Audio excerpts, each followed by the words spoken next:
कहते भैया तुलसी अपने राम को रीझ भजो या खींच, अब खेत पड़े पिया जाम है, चाहे उल्टे हो या सीधे।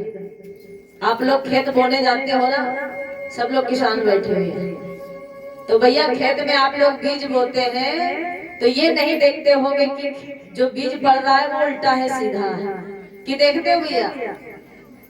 पीछे वाले नहीं देखते हो ना। लेकिन वो खेत में बीज पड़ जाने के बाद उग जाता है पौधा।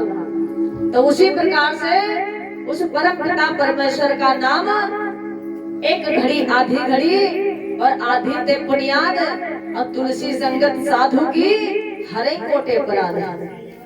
सोते जागते उठते बैठे उस परम पिता परमेश्वर का नाम लेना चाहिए। तो श्री सुखदेव जी महाराज राजा परीक्षित को कथा श्रवण पान करा रहे हैं। राजन, जब कोई मनुष्य कोई प्राणी मरणों अवस्था में होता है और जिस चीज में उसका मन लगा रहता है, जिस वस्तु की वो चेष्टा करता है, फिर उसको उसी शरीर में जाना पड़ता है। तो इसलिए मरने के समय मनुष्य को कहने का भाव कि राम नाम तो लेना ही चाहिए। अब भैया हमारी आपकी चली जा रही है उम्र धीरे धीरे, तो इसलिए अब जो हमसे हो सके परमात्मा का नाम लेना चाहिए। तो श्री सुखदेव जी महाराज पंचम स्कंद की कथा सुना रहे हैं राजन परीक्षित को। है राजन, ऐसे एक भक्त हो चुके हैं जिनका नाम है जड़ भरत। ऋषभ देव के बेटे का नाम है जड़ भरत। और जड़ भरत भैया क्या करते थे? ब्राह्मण थे, बहुत बड़े विद्वान, और प्रभु की तपस्या में लीन रहते थे और कोई दूसरा काम नहीं करते थे। भगवान की आराधना करते थे और तपस्या करते थे, एक नदी के किनारे रहते थे। और कहते भैया समय से पहले भाग्य से ज्यादा कुछ भी नहीं मिलने वाला है। तो जड़ भरत आज तपस्या कर रहे थे और तपस्या करते करते उनकी नजर क्या पड़ी? एक हिरणी जा रही है और उस हिरणी के पीछे एक शेर दौड़ लगाता हुआ आ रहा है। क्यों? उसको मारने के लिए। और भैया उस समय हिरणी गर्भ को धारण कर रखी थी, और जैसे शेर उसको दबोचना चाहा, पकड़ना चाहा, तो हिरणी ने अपने प्राण की रक्षा के लिए भाग करके कहां पहुंची? जड़ भरत के आश्रम में। और चारों तरफ देख रही है कि आज मुझे लग रहा है कि मेरी प्राण रक्षा करने वाला कोई नहीं, क्योंकि एक महात्मा दिखाई पड़ रहे हैं और वो अपनी तपस्या में लीन है। और जब तक मैं महात्मा के तपस्या के पास सोचा कि जाऊं, कहूं कि महात्मा मेरी रक्षा कर दो, लेकिन फिर तपस्या में विघ्न पड़ जाएगा, तो इसलिए मुझे कहना उचित नहीं। तो क्या करूं?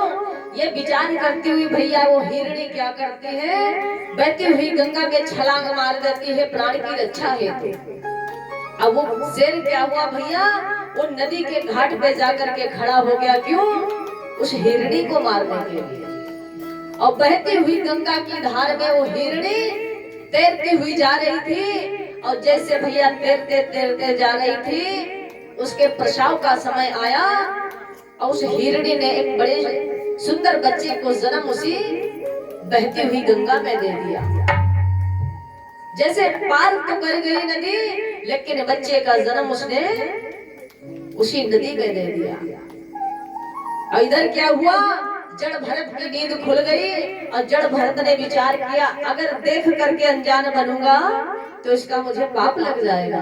अरे जीव की हत्या हो जाएगी, वो नन्हा सा शिशु मर जाएगा। अब भैया हिरणी ने बच्चे को जन्म दे दिया, और जन्म दे करके जैसे वो नदी को पार करती है तो वो हिरणी मर जाती है। जब वो हिरणी मर गई तो जड़ भरत विचार करते हैं क्यों ना इस बच्चे को निकाल लिया जाए, इसकी माँ तो मर चुकी है, अब इसका कोई सहारा नहीं देने वाला है, क्यों ना मैं इसका सहायक बन जाऊं, ये परमात्मा की इच्छा है। तो जाकर के भैया जड़ भरत ने उस हिरणी के बच्चे को निकाला, और निकाल करके जैसे अपने आश्रम में लाए और ला करके भैया मानो उसका लालन पालन करने लगे। और जब लालन पालन करने लगे तो धीरे धीरे उस बच्चे से जड़ भरत का मोह बढ़ गया, प्रेम हो गया। और जब प्रेम हो गया तो धीरे धीरे जड़ भरत की तपस्या में विघ्न पड़ने लगा और धीरे धीरे दिन प्रतिदिन उनकी तपस्या कमजोर होने लगी, यानी उनका एक माला रोज कम हो गया, क्योंकि उनका मन लग गया उस हिरणी के बच्चे में। तो विचार करते हैं कहीं वो बच्चा चला ना जाए, उसका रक्षक कोई नहीं है।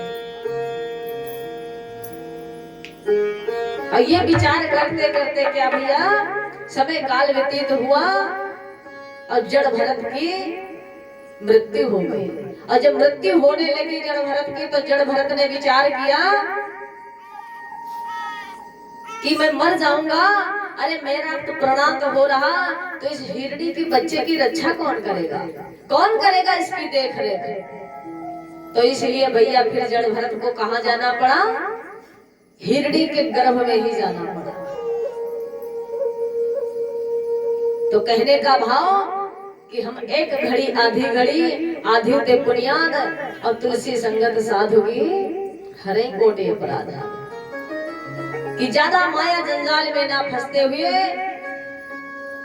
प्रभु के भजन करना चाहिए, तभी जाकर के उस परम पिता परमेश्वर की कृपा हमारे और आपके ऊपर बरसती है।